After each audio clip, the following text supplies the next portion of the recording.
नमस्कार शेतकरी बंधूंनो, मी Tejaswini Upadhyay, agriculture development trust संचलित कृषी विज्ञान केंद्र बारामती कृषी ॲप आयोजित आजच्या परिसंवादामध्ये सर्व शेतकरी बांधवांचं स्वागत करते. महाराष्ट्रात ऊस लागवडीला साधारण पूर्व हंगामी असेल, सुरू असेल, अडसाली अशा 3 हंगामात ऊसाची लागवड केली जाते. या तिन्ही हंगामात ऊस तुटून गेल्यानंतर त्यापासून खोडवा धरला जातो. खोडवा पीक घेणे शेतकरी आणि कारखाना या दोघांनाही आर्थिकदृष्ट्या फायदा करून देते. परंतु खोडवा ऊसाचे योग्य प्रकारे व्यवस्थापन केल्यानंतरच कमी खर्चात लागवडीच्या ऊसा एवढेच उत्पन्न मिळू शकते. यासाठीच आपण आजच्या परिसंवादामध्ये आपण खोडवा ऊस नियोजनाबद्दल सविस्तर माहिती घेणार आहोत. ह्याच्या मार्गदर्शन करण्यासाठी आपणासोबत आहे श्री संतोष करंजे सर, विषय विशेष तज्ञ, कृषी विज्ञान केंद्र बारामती. तर सरांना मी विनंती करते की आजच्या परिसंवादाला सुरुवात करावी. तसेच शेतकऱ्यांचे काही प्रश्न असेल तर त्यांनी कमेंट द्वारे सादर करावे, जेणेकरून सर दर्शनाच्या दरम्यान किंवा शेवटी मार्गदर्शन करतील. सर, परिसंवादाला सुरुवात करावी. धन्यवाद उपाध्याय मॅडम आणि कृषक ॲप यांचे खूप खूप धन्यवाद की आपण या वेळेमध्ये खोडवा व्यवस्थापन विषयावर शेतकरी बांधवांना मार्गदर्शन करत आहे. तर सर्वांना कार्यक्रमाच्या सुरुवातीलाच नमस्कार. शेतकरी बांधवांनो, आपण लागण ऊसाची तयारी सगळ्यांनी पाहिलेली आहे, कशा पद्धतीने केली पाहिजे, आणि त्याविषयीचं सविस्तर मार्गदर्शन या अगोदरच्या सत्रामध्ये झालेलं आहे. परंतु आत्ताच्या सध्याच्या स्थितीमध्ये खोडव्याच्या व्यवस्थापनामध्ये आपल्याला कशा प्रकारे चांगलं नियोजन करता येईल आणि लागणपेक्षाही खोडव्या जास्तीत जास्त नफ्यामध्ये कसा ठेवता येईल याकडे आपल्याला लक्ष द्यायची गरज आहे. आणि त्यासाठी मी सुरुवातीपासून आपल्याला खोडव्यात काय नियोजन करायला पाहिजे आणि आपल्याला काय चुका होऊ शकतात याकडे मार्गदर्शन करणार आहे. तर मी विनंती करतो की आपण स्लाइड शेअरच्या माध्यमातून हे पाहूया. तर शेतकरी बांधवांनो, जर ऊसाचं अधिक उत्पादन घ्यायचं असेल तर त्याच्यामध्ये तंत्रज्ञान काय आहे, तर एक आहे की जमिनीचं आरोग्य व्यवस्थापनावर आपल्याला जास्तीत जास्त भर दिला पाहिजे. म्हणजे लागण अधिक 2 ते 3 खोडवे आपण चांगल्या प्रकारे जर धरले तर आपल्याला ऊसाचं आर्थिक नफा जास्त मिळतो. यामध्ये मशागत, लेवलिंग, माती परीक्षण, शारपट जमिनीचं असेल तर त्याच्यामध्ये सेंद्रिय आणि जैविक खतांचं वापराचं व्यवस्थापन, पिकाच्या पालट किंवा निचरा प्रणालीसाठी सबसॉयलरचा वापर आपण जास्तीत जास्त करण्याची गरज आहे. दुसरं, बियाण्याच्या बाबतीत आपण फार उदासीन आहोत. बियाण्याची जे शुद्ध निरोगी बियाणं आपण वापरलं पाहिजे. रोपांचा वापर जास्तीत जास्त लागणमध्ये केला पाहिजे. सुपरकेन नर्सरी किंवा ट्रेमधील रोपांची लागवड आपण पहिल्यापासून करायला भर दिला पाहिजे. आणि बेने मळा जो आहे तो जास्तीत जास्त उत्तम पद्धतीने वाढवून नवीन बियाणं आत्मसात करून ते आपण दर 3 वर्षांना किमान नवीन बियाणं बदललं पाहिजे. लागवड तंत्रज्ञानामध्ये लागवड अंतर, बियाण्याचे प्रमाण, रोपांची संख्या, पीक पद्धतीतील बदल आणि आंतर पिकांची निवड, हे सर्व जर व्यवस्थित जर केलं तर लागण आणि खोडवा हे आपल्याला निश्चित फायद्यातला राहतो. त्याच्यानंतर एकात्मिक सूक्ष्म आणि अन्नद्रव्य व्यवस्थापन म्हणजे मुख्य अन्नद्रव्य आणि सूक्ष्म अन्नद्रव्य याचं एकात्मिक व्यवस्थापन. त्याच्यामध्ये जीवाणू खतांचा वापर, जीवाणूमध्ये नत्र, स्फुरद, पालाश, कॅल्शियम, सिलिकॉन, झिंक, फेरस उपलब्ध करणारे जीवाणू, त्याचबरोबर संजीवकांचा आणि खतांचा फवारणीद्वारे वापर, खतांचं प्रमाण आणि वेळेत वापर करणं, खतं कशा पद्धतीने देतो हे पण बारकाईने लक्ष देण्याची गरज आहे. तेव्हा लागण उत्तम येईल तेव्हा खोडवा चांगला येईल. खोडवा कधी चांगला येईल तर त्याची मातृ चांगला असेल, मातृकंद चांगला असेल तर खोडवा चांगला येतो. जर तुमची सुरुवातीची जोपासना व्यवस्थित नसेल, नुसतं पाचट झालं तर ऊसाचं उत्पादन कमी येईल. पाचट योग्य प्रमाणात आलं पाहिजे, फुटवे चांगले व्यवस्थित झाले पाहिजेत. कमीत कमी पाचट आणि योग्य प्रमाणात फुटवे याचं जर नियोजन झालं तर आपल्याला बरोबर 35,000 एका एकरामध्ये ऊस मिळतील ते नियोजन आपण केलं पाहिजे. त्याच्यापेक्षा जास्त फुटवे आले नाही पाहिजेत. तर हे जर नियोजन आपण केलं तर खोडवा चांगला येतो.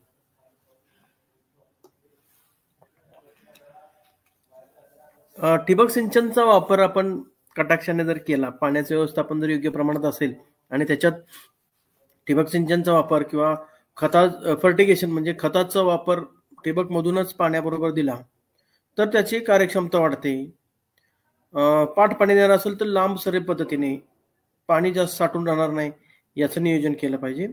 आणि एकात्मिक तण नियंत्रण, आंतरमशागत आणि आंतरिकीकरण यावर भर दिला पाहिजे. आणि कीड रोग व्यवस्थापनामध्ये आपण जर योग्य प्रमाणे नियोजन केलं तर निश्चित ऊसाचं आणि खोडव्याचं उत्पादन चांगले येईल. खोडव्या व्यवस्थापनामध्ये पाचटाचा वापर कटाक्षाने केला पाहिजे. अजून पाचटाच्या बाबतीत लोकांची उदासीनता आहे.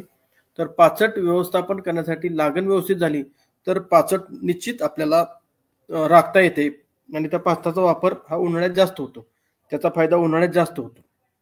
नेक्स्ट,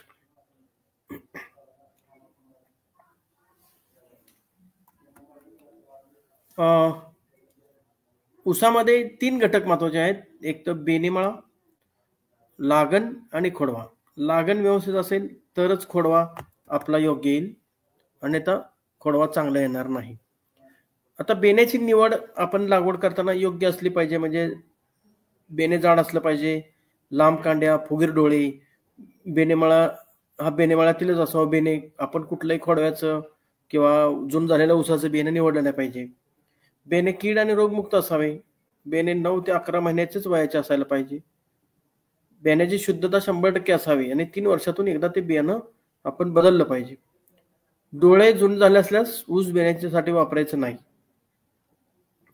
सगळ्यात महत्वाचं, पाण्याचा ताण पडलेला, तुरे आलेले किंवा दशी पडलेलं ऊस किंवा खोडव्यातील ऊस हे बियाण्यासाठी वापरायचे नाहीत. बेणे तुटल्यापासून 24 तासाच्या आत लागवड झाली पाहिजे, ते जून झाले नाही पाहिजे. त्यानंतर जमिनीच्या आरोग्य व्यवस्थापनामध्ये मी तुम्हाला सांगितल्याप्रमाणे सरीतलं अंतर किती असलं पाहिजे हे सगळ्यात महत्वाचं. कमीत कमी 4.5 ते 5 फुटाची सरी असायला पाहिजे. सरी काढण्या अगोदर रान भुसभुशीत झालं पाहिजे. पूर्व मशागत चांगल्या प्रकारे करून घेतली पाहिजे आणि मग नंतर आपण सरी योग्य अंतरावर पाडली पाहिजे. शेणखत अथवा कंपोस्ट उपलब्ध असल्यास वापरलं पाहिजे. ते नसल्यास ताग किंवा धेंच्याचं आपण पीक ऊस लागवडीपूर्वी पिकामध्ये गाडून त्याचा बायोमास वाढवून आपण ऑर्गॅनिक कार्बन वाढवण्याचा प्रयत्न केला पाहिजे. ज्या जमिनीमध्ये निचरा योग्य नाहीत, पाणी साठून राहतं, भारी जमिनी आहेत, पाणथळ जमिनी आहेत किंवा क्षारयुक्त जमिनी किंवा चोपण जमिनी, त्याच्यामध्ये 45 ते 60 सेंटीमीटर खोलीवर आपण सबसॉइलर साधारणपणे 1 ते 1.5 मीटर अंतरावर उभे आणि आडवे सबसॉइलर वापरले तर निचरा योग्य होतो. तो खालचा जो तवा आहे तो आपण फोडला जातो. खालचा जो हार्ड पॅन म्हणतो आपण किंवा कडक जमिनी आहे ती फोडली जाते. सबसॉइलर अशा पद्धतीने आपण हा करू शकतो. अगदी उभ्या ऊसात पण आपण जर पट्टा मोठा असेल तरी करू शकतो, पण या पद्धतीने हा सबसॉइलर करावा लागतो. निचरा प्रणाली पण आपण करू शकतो. ज्या ठिकाणी सबसॉइलर पण काम करत नाही अशा वेळी आपण निचरा प्रणालीचा वापर केला पाहिजे. म्हणजे निचरा प्रणाली म्हणजे सछिद्र पायपा आपण उताराच्या दिशेने स्लोप काढून जमिनीमध्ये गाडून टाकत असतो आणि त्या पाईप जे असतात त्याच्यावर सछिद्र पाईपवर पुन्हा सिंथेटिकचं कव्हर असतं, ज्याच्यामुळे खालच्या थरातून जे पाणी आहे, साचलेलं पाणी आहे, ते खालच्या थरातून मुख्य उताराच्या दिशेने निघून जातं. तर ही पद्धत पण फार चांगली आहे. शिरोळ भागातल्या शेतकऱ्यांनी जास्त प्रमाणामध्ये केलेलं आहे. माती परीक्षणाच्या आधारे खत व्यवस्थापन केलं पाहिजे. समजा नत्र स्फुरदपालाचं आपण अनालिसिस केल्यानंतर जर ती खत मात्रा कमी असेल तर आपण त्या पटीत वाढवलं पाहिजे. म्हणजे समजा न्यूट्रिएंट 50% कमी असेल तर शिफारसीत खताच्या मात्रा 50% वाढवल्या पाहिजेत. मध्यम प्रमाणात जर असतील जर त्याचे नियोजन तर शिफारशीनुसार जे खत व्यवस्थापन तेच वापरायचं. किंवा जर अन्नद्रव्य जमिनीमध्ये जास्त असतील तर 25% किंवा 50% हे खतं आपण कमी करून दिली पाहिजेत. म्हणजे ते जमिनीत काय आहे आणि काय घालण्याची गरज आहे ही त्या शिफारशीच्या नुसार आणि माती परीक्षणाच्या आधारे आपल्याला द्यायला पाहिजे. आपण काय करतो की अंदाजे किंवा शेजाऱ्याने जसं केलंय तसं करायला जातो, तर हे शास्त्रीयदृष्ट्या होत नाही. आपल्याला जर तंतोतंत द्यायची असतील खतं किंवा सूक्ष्म अन्नद्रव्य तर त्याचं आपण जमीन परीक्षण करूनच द्यायला पाहिजे. ते कमी जास्त देण्याची गरज नाही.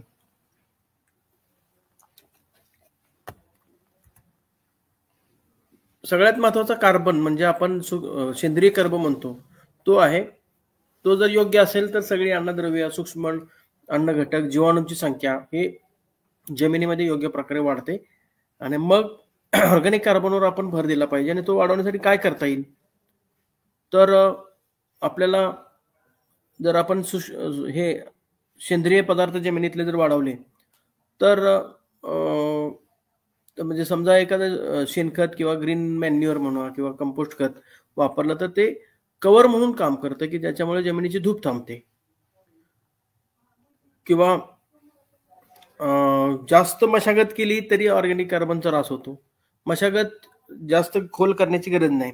ऊसाची मुळं पहिल्या फुटाच्या थरातच 80% आहे, तर मग खाली खोल नांगरट किंवा rotavator, power tiller, power Harrow हे वापरायची गरज नाही.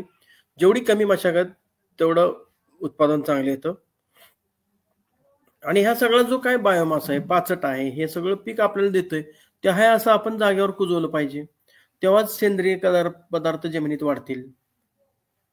जमिनीचे जर आपल्याला ऑर्गॅनिक कार्बन वाढला तर जमिनीचं टेम्परेचर पण मेंटेन राहतं. त्याच्यामुळं जमीन जास्त उन्हाला एक्सपोज झाली तर टेम्परेचर जमिनीचं वाढतं. त्यामुळे जास्तीत जास्त मशागत कमी केली पाहिजे. जमिनीमध्ये काय म्हणूया जनावरांचा वावर वगैरे जर कंट्रोल पद्धतीत ठेवला तर त्या जमिनीची धूप होणार नाही. ऑर्गॅनिक मॅटर चांगला असेल तर जमिनीमध्ये ओलावा पण चांगल्या प्रकारे टिकून राहतो. जास्त पाण्याची आवश्यकता लागत नाही. त्याच्यावर जर आपण ऑर्गॅनिक मॅटर वाढवण्यासाठी सरफेस मल्चिंग म्हणजे वरच्या थरामध्ये पाचटाचं फक्त आच्छादन केलं तरी फायद्याचं आहे. आपण कुट्टी करू किंवा हे करू त्याची गरज नाही. पाचट जेवढं आपण वरच्यावर ठेवू तेवढा त्याचा फायदा आहे. आता ह्याच्यामध्ये बऱ्याच लोकांचे गैरसमज आहेत की पाचट ठेवल्यानंतर उंदीर वाढतात किंवा ऊसामध्ये वाढ होत नाही, पिवळा ऊस पडतो.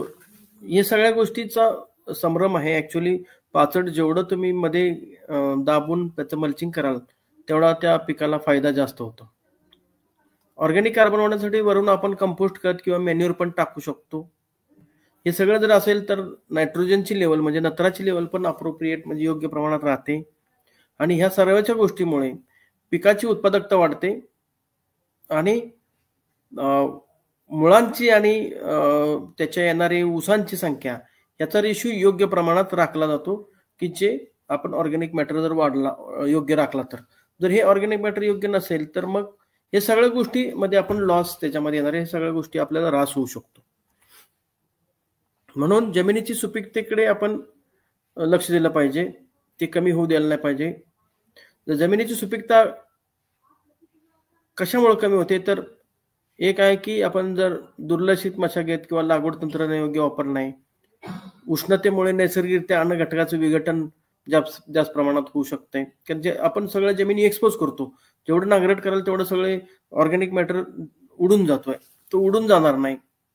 पिकांची फेरपालट आणि त्याचा नियोजनाचा अभाव जर ठेवला तरी आपल्याला ऑर्गॅनिक मॅटर योग्य राखता येणार नाही. फेरपालट पण आपण केली पाहिजे. ऊस झालं की सोयाबीन असेल किंवा तूर असेल किंवा कांदा असेल यासारखी बेवडाची पिकं आपण वापरली पाहिजेत. अन्यथा एक पीक पद्धती वापरली तर तुमचं ऊसाचं उत्पादन वाढणार नाही. सेंद्रिय खतांचा वापर, जीवाणूंचा वापर योग्य प्रमाणात केला पाहिजे. पाण्याचा वापर योग्य प्रमाणात पाहिजे. तो आज अवाजवी असेल तर त्याच्यामध्ये सुपीकता कमी होईल. निचरा जमिनीचा योग्य नसेल तरी सुपीकता कमी होणार आहे. आणि रासायनिक आणि सूक्ष्म अन्नद्रव्याचा असमतोल वापर झाला तरी जमिनीच्या सुपीकतेवर परिणाम होतो. तर यासाठी आपल्याला काय आहे उपाय तर सेंद्रिय खत आहेत. त्याच्यामध्ये शेणखत, कंपोस्ट, गांडूळ खत, सोनखत, लेंडी खत, कोंबडी खत याचा वापर करू शकतो. किंवा जोर खतामध्ये ज्या सगळ्याच्या पेंडी आहेत सगळ्या प्रकारच्या त्याच्यामध्ये भुईमुग करडी पेंड असेल, सरकी असेल किंवा निंबोळी पेंड आहे, मासळीचं खत आहे, हाडाचा चुरा आहे, रक्ताचं खत आहे, हे सगळी खतं वापरली पाहिजे. हे सगळे मार्केटमध्ये उपलब्ध आहेत. त्यानंतर हिरवळीच्या खतांचे फेरपालटाची पिकं घेतली पाहिजेत की ज्याच्यामध्ये ताग, धेंच्या, चवळी, गिरीपुष्प, सुबाबूळ यासारखी हिरवळीची पिकं आपण वापरली पाहिजेत. आणि जीवाणू खतांचा वापर बीज प्रक्रिया किंवा जमिनीतून शेणखतामध्ये मिक्स करून आपण ॲझोटोबॅक्टर, रायझोबियम ह्याला चालत नाही परंतु ॲझोस्पिरिलम, ॲसिडोबॅक्टर, स्पोरोदरणारे जीवाणू, मायक्रोरायझा, व्याम म्हणतो आपण त्याला, किंवा बॅजरंकिया, निळे हिरवे शेवाळ, ट्रायकोडर्मा याचा वापर ऊसाच्या पिकाला आपण वेळच्या वेळी केला पाहिजे. तो ठिबकमधून पण देऊ शकतो, पाण्यातून देऊ शकतो, शेणखतामध्ये मिक्स करून देऊ शकतो किंवा फवारणीतून देऊ शकतो आपण. तर हे खतं वापरल्यानंतर आपल्याला किती प्रमाणात अन्नद्रव्य मिळतात त्याचा हा चार्ट आहे. याच्यावर मी काही डिटेल सांगत नाही परंतु ह्या खतातून अन्नद्रव्य मोठ्या प्रमाणात आपल्याला उपलब्ध होतात. आता सेंद्रिय खतं वापरली पाहिजे तर त्याचा फायदा काय, तर अन्नद्रव्याची जी उपलब्धता वाढते. म्हणजे जी मुख्य अन्नद्रव्य ती उपलब्ध होण्यासाठी वापर केला पाहिजे. जीवाणूंची संख्या वाढवण्यासाठी सेंद्रिय खतं वापरली पाहिजेत. जमिनीच्या पाण्याचा निचरा थांबवण्यासाठी, पाणी धरून ठेवण्यासाठी याची गरज आहे. जमीन भुसभुशीत राखण्यासाठी याचा वापर होतो. जास्त मशागत न करताही जमीन भुसभुशीत राहते कारण तुम्ही सेंद्रिय पदार्थ जर जमिनीत वाढवले तर. अन्नद्रव्याची कार्यक्षमता याच्यामुळे वाढते, स्थिरीकरण कमी होते, त्याचं जमिनीचा निचरा याच्यामुळे सुधारतोय आणि हवा खेळती राहते. म्हणजे जमिनीची जैविक, भौतिक, रासायनिक गुणधर्म सुधारण्यासाठी आपल्याला सेंद्रिय खतं महत्वाची आहेत. तर ह्याच्यामध्ये सेंद्रिय खतामध्ये काय आहे, तर शेणखत आहे, पास्ताचं कंपोस्ट आहे, प्रेसमेड केक कंपोस्ट आहे, गांडूळ खत आहे, हिरवळीची खतं आहेत. ही सर्व आपल्याला सेंद्रिय पदार्थ सगळ्यात महत्वाचे आहेत. शेणखतामध्ये आपण जर वापर करायला तर साधारणपणे 30 टन अडसाली ऊसाला प्रति हेक्टरी शेणखत लागेल. पूर्व हंगामी ऊसासाठी 25 टन म्हणजे एकरी 10 टन. सुरूसाठी किमान 8 टन म्हणजे साधारणपणे 15 ते 18 गाड्या हे सुरू ऊसासाठी किंवा खोडव्यासाठी आपल्याला शेणखत घालण्याची गरज आहे. पास्ताचं कंपोस्ट आपण केलं पाहिजे. याच्यामध्ये जर बघितलं आपण तर 1 टनाचं पाचड जर आपण तयार केलं तर त्याच्यामध्ये 5.4 किलो नत्र, 1.3 किलो फॉस्फरस, 3.1 किलो पोटॅश हा आणि काही क्वांटिटीमध्ये आपल्याला मायक्रोन्यूट्रिएंट उपलब्ध होतात. जर 1 टन आपण पाचड जमिनीमध्ये राखलं, एका एकरामध्ये किमान 5 टन आपल्याला अशा प्रकारचं पाचट उपलब्ध असतं. पण ते आपण एका क्षणात जाळून टाकतो.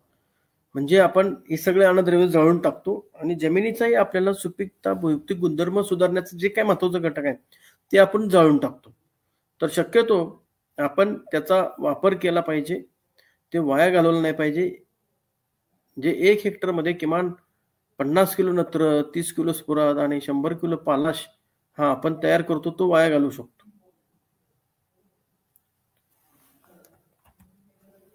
तसंच गांडूळ खतासाठी आपण काही प्रमाणामध्ये त्याचा वापर केला पाहिजे. गांडूळ खतं पण आपण वापरले पाहिजे जिथं उपलब्ध आहे तिथं. किंवा प्रेसमेड कंपोस्ट हे कारखान्यामार्फत तुम्हाला मिळतंय. त्याच्यामध्ये पण नत्र, स्फुरद, पालाची मात्रा किती आहे हे दाखवलंय. गंधक ह्याच्यातनं मिळतं. गंधक पण फार महत्वाचं आहे पिकासाठी, तर ते याच्यातून मिळतंय. म्हणजे प्रति हेक्टरी किमान 6 टन किंवा 9 टन वाळलेलं, म्हणजे ओलं असेल तर 6 टन, हे वाळलेलं असेल तर 6 टन किंवा ओलं असेल तर 9 टन 3 वर्षातून एकदा आपण हे कंपोस्ट टाकलं पाहिजे. तसंच ताग आपण हिरवळीचं पीक पेरणीपूर्वी जर लागवड केली तर ते आपल्याला फायद्यातलं ठरतं. त्याच्यातून बऱ्या प्रकारे सेंद्रिय पदार्थ जमिनीचा वाढतो. तसंच धेंच्या हे पीक पण आपण फुलात येण्याच्या अगोदर आपण अशा प्रकारे वाढून जमिनीमध्ये गाडलं पाहिजे. हिरवळीच्या पिकामधून किती अन्नद्रव्य मिळतात तर याच्यामध्ये जर सांगायचं झालं तर साधारणपणे ताग आपण जर टाकला तर 1 हेक्टरमध्ये 22 टन हिरवळीचं पीक तयार होतं आणि त्याच्यातून नत्र 0.43% आणि जमिनीला होणारा नत्राचा पुरवठा जो आहे तो प्रति हेक्टरी 94 किलो इतका नत्र मिळतोय. तसंच देंच्याच्या बाबतीत पण आहे. देंच्यात पण 84 किलो नत्र उपलब्ध होतो. उडीद, मूग, चवळी बाकीचे पिकांमधून पण आपल्याला हे अन्नद्रव्य उपलब्ध होतात. आता खोडवा असो किंवा लागण असो, या पिकांना आपण फवारणीद्वारे खताचं नियोजन करायला पाहिजे. ते याच्यामध्ये 3 फवारण्या आहेत. साधारणपणे 60 दिवसाचं पीक झाल्यानंतर, हे 45 दिवसाचं पीक झाल्यानंतर, 65 दिवसाचं, 85 आणि 105 आणि 125 दिवसाचं. म्हणजे खोडवा तुटल्यापासून 45व्या दिवशी आपण 2.5 ग्रॅम 6BA, 2.5 ग्राम GA, 19-19 600 ग्राम, चिलेटेड सूक्ष्म अन्नद्रव्य 150 ग्राम आणि सिलिकॉन 600 ग्राम 60 लिटर पाण्यातून आपण म्हणजे किमान 4 पंप हे फवारले पाहिजेत. जसं पाणी लागेल त्या प्रमाणात क्वांटिटी वाढवू शकतो आपण. तसंच 65 दिवसाचा ऊस 90 लिटर पाणी लागेल. त्याच्यामध्ये GA 6BA 3.5 ग्राम, 19-19 900 ग्राम, चिलेटेड सूक्ष्म अन्नद्रव्य 225 ग्राम आणि 450 ग्राम आपण सिलिकॉन वापरलं पाहिजे. आणि तसंच पुढं 135व्या दिवशी आपण 85व्या दिवशी 135 लिटर पाण्यातून 5.5 ग्राम GA 6BA प्रत्येकी, 19-19 1.5 किलो, 350 ग्राम चिलेटेड सूक्ष्म अन्नद्रव्य आणि सिलिकॉन 750 ग्राम याप्रमाणे घेऊन फवारणी जर केल्या आणि पुढे मग 105 आणि 125 दिवसांनी हे प्रमाण वाढवत चालायचं. म्हणजे ह्याचा फायदा ह्या खोडवा ऊसाला होणार आहे. लागणसाठी पण अशा प्रकारेच आपण नियोजन ठेवायचं आहे. तणामुळे जास्त प्रमाणात नुकसान होतं, तर तणामुळे पण आपल्याला पिकं तणमुक्त ठेवण्याचा प्रयत्न केला पाहिजे. याच्यामध्ये बऱ्याच प्रकारची तण येतात, तर हे आपण नियंत्रण केलं पाहिजे. संवेदनशील अवस्था लागवडीपासून 120 दिवसापर्यंत तणमुक्त पीक असलं पाहिजे. तणे आणि ऊस उगवण्याचा कालावधी आपल्याला एकसारखा असतो, त्यामुळे एकमेकाला ते हानिकारक आहे. तर त्याचा परिणाम हा ऊसाच्या वाढीवर किंवा अन्नद्रव्यावर होतो. तर त्याचा फायदा आपण तणमुक्त पीक ठेवल्यानंतर होणार नाही. तर तणामुळे किमान 45% नुकसान हे पिकाचं होत आहे. अशा प्रकारचे 200 प्रकारचे तण आपल्याला ऊसात दिसत आहेत.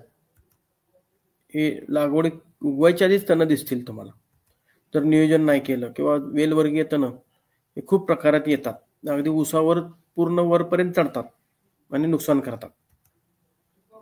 तर याच्यामध्ये वेगवेगळ्या पद्धती आहेत. जैविक आहे, पीक पद्धतीतील बदल, यांत्रिकीकरण, मशागतीची पद्धत,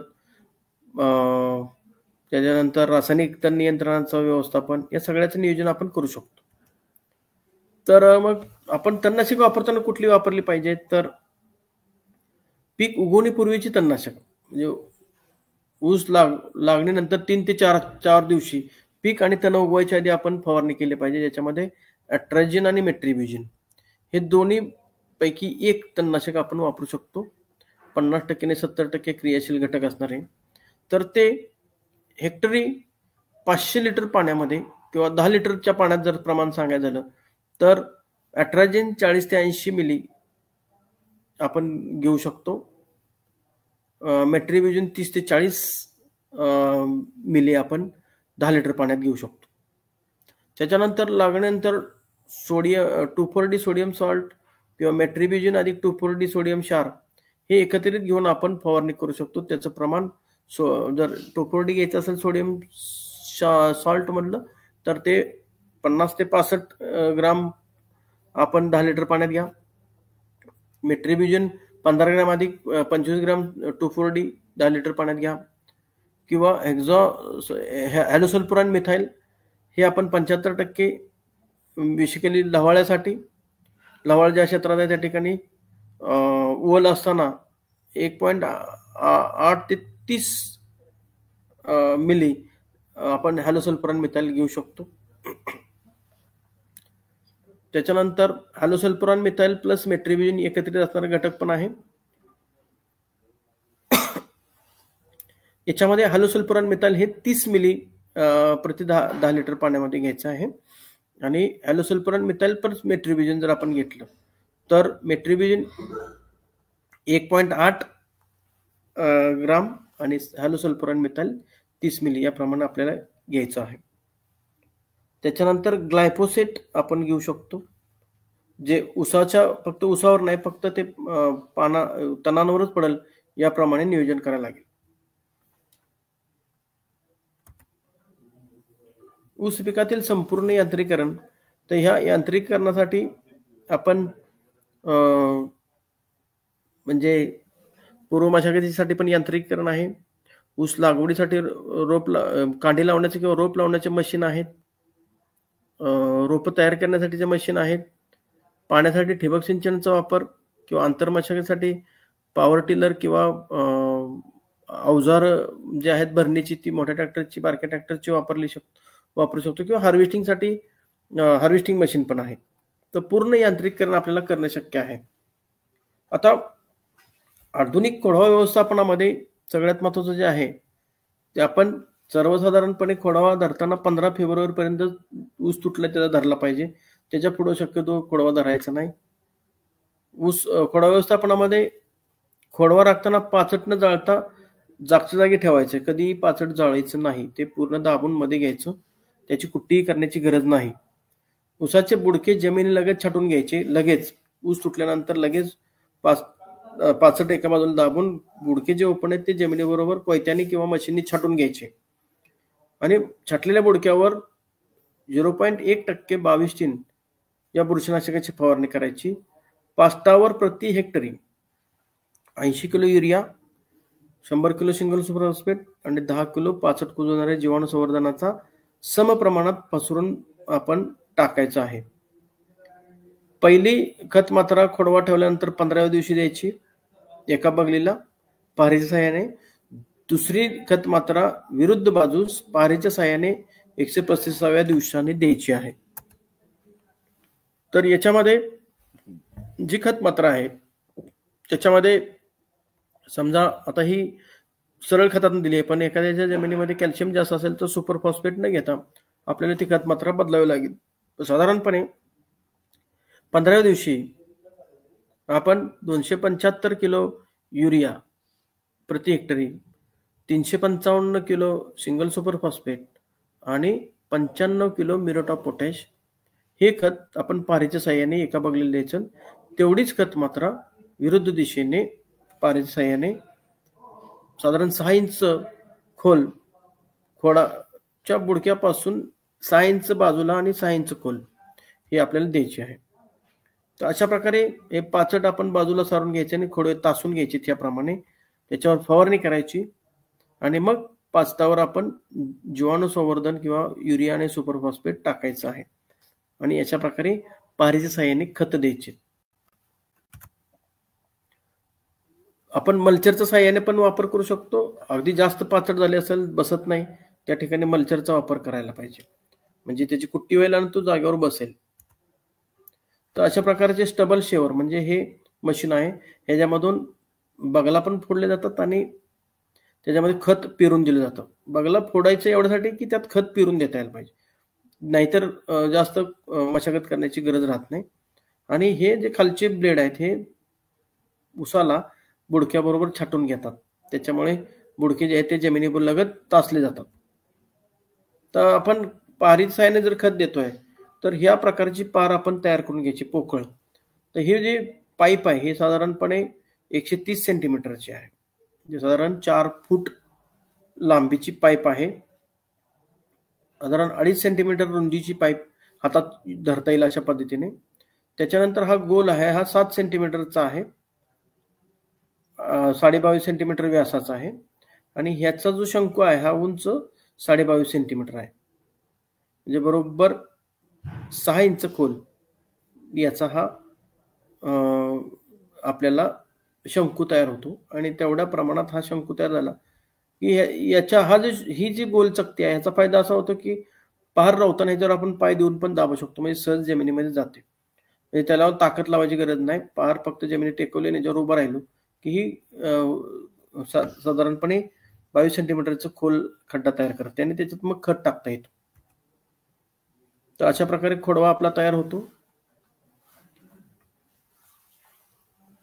एका हेक्टर क्षेत्रामध्ये 65 जर आपण ठेवलं तर त्याचा फायदा कसा होतो, ही एक प्रात्यक्षिकातली रिसर्च मधली ट्रायल होती, की ज्याच्यामध्ये आपल्याला बघितलं उगवण क्षमता 65 ठेवलेल्या क्षेत्रामध्ये जास्त आहे, किमान 87% आहे, आणि बिगर 5 त्याच्यात उगवण पण कमी आहे, पण खोडवे उगवत नाहीत. त्याच्यानंतर उत्पादनामध्ये बघितलं तरी खोडव्यामध्ये 65 ठेवलेलं उत्पादन 125 टनाचे ॲव्हरेज नाही, आणि हे 90 ते 95 टन आहे प्रति हेक्टरी. त्याच्यानंतर उत्पादनाची वाढ जर बघितली तर किमान 13 ते 40-41% वाढ झालेली आहे, की जे 65 ठेवल्यामुळे आहे.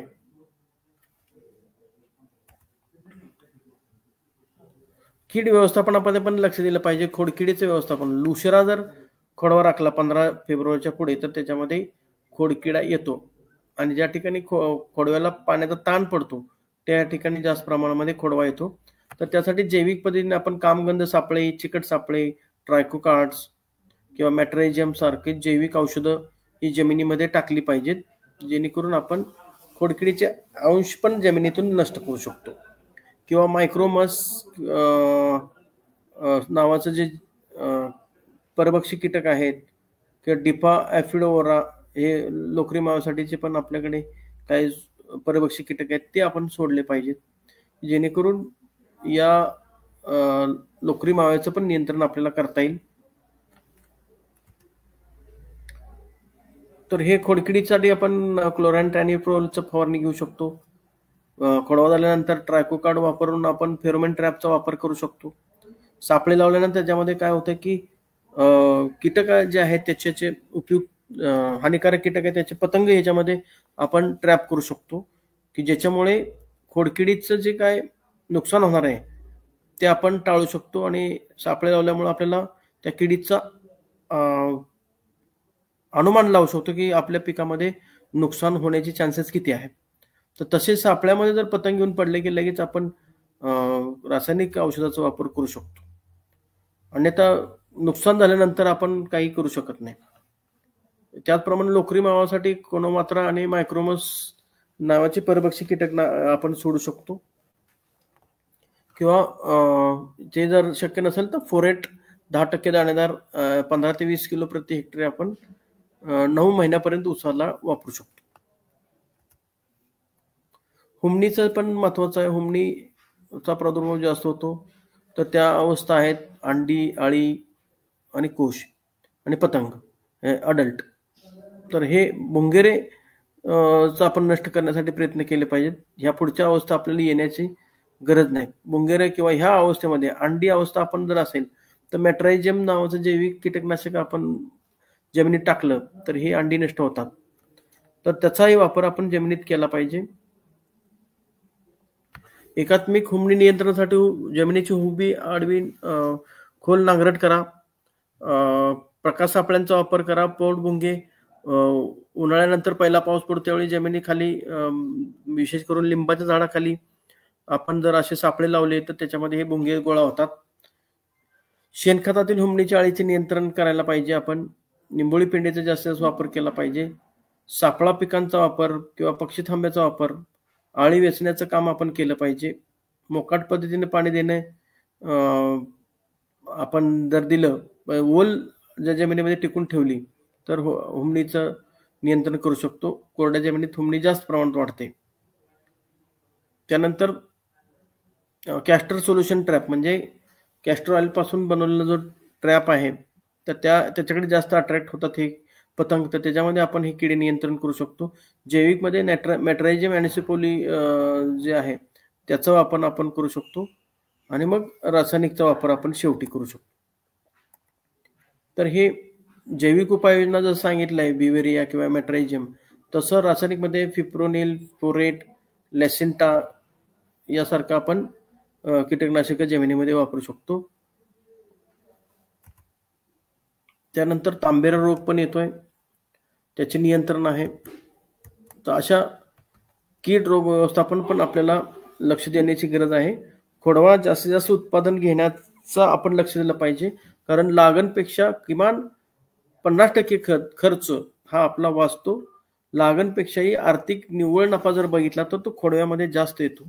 त्यामुळे प्रत्येक शेतकऱ्यांना माझा सल्ला असा राहील की लागण बरोबर किमान 2 खोडवे आपण धरले पाहिजेत. जास्तीत जास्त उत्पादन मिळत असेल तर आपण खोडव्याचं प्रमाण वाढवू शकतो.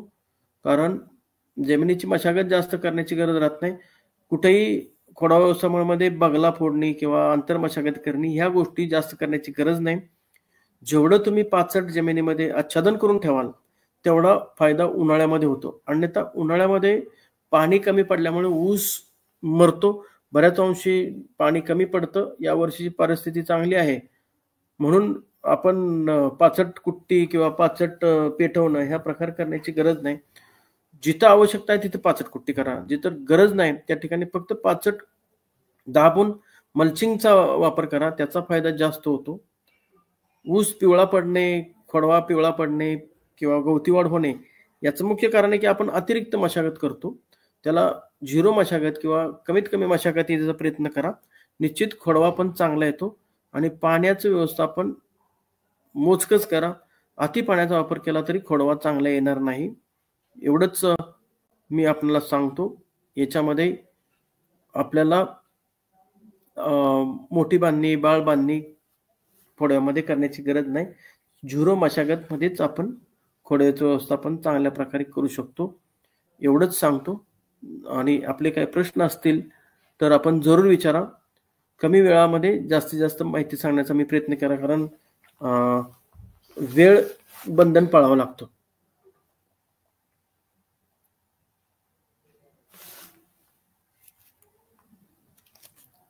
उसाला अभिजित रमेश यादव यांचा प्रश्न आहे. उसाला तुरा आला आहे, खोडवा ठेवायचा का? तर निश्चित अभिजित जी उसाचा खोडवा आणि लागण याच्याशी संबंध तुऱ्याचा नाहीये. एकदा ऊस तुटल्यानंतर पुन्हा जे खालून कोंब येणार आहेत ते नवीन येतात. त्यामुळे तुऱ्याचा ऊसाचा काही आपल्याला संबंध नाही. ऊस तुटल्यानंतर येणारा खोडवा आपण धरू शकतो.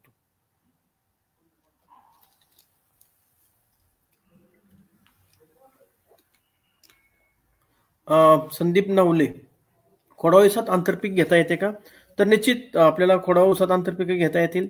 आता आपण जर लागवड करणार असाल, हे खोडवा धरणार असाल तर त्याच्यामध्ये कलिंगड, काकडी, कोबी फ्लावर, हरभरा यासारखी आंतरपीक करू शकता.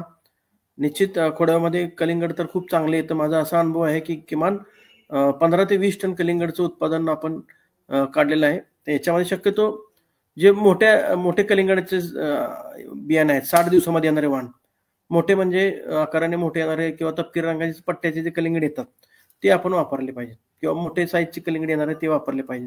की जसं महाराजा व्हरायटीचे एक कलिंगड आहे ते आम्ही लावलं होतं. फार चांगलं उत्पादन येतं. किंवा कमीत कालावधीमध्ये येणारे बीट जे आहे ते पण आपण लावू शकतो. लाल बीट आपण म्हणतो ते भाजीचं.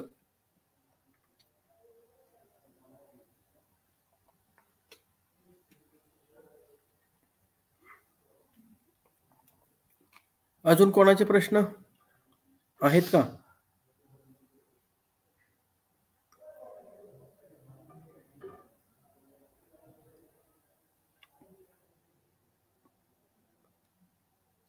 प्रश्न नसेल तर माझी या सगळ्यांना विनंती असेल की आपण पुन्हा एकदा हे माझं जे ऑनलाईन सेशन आहे ते पुन्हा बघा. निश्चित खोडव्यासाठी तुम्हाला ह्याचा फायदा होईल. एवढंच बोलतो आणि थांबतो. धन्यवाद.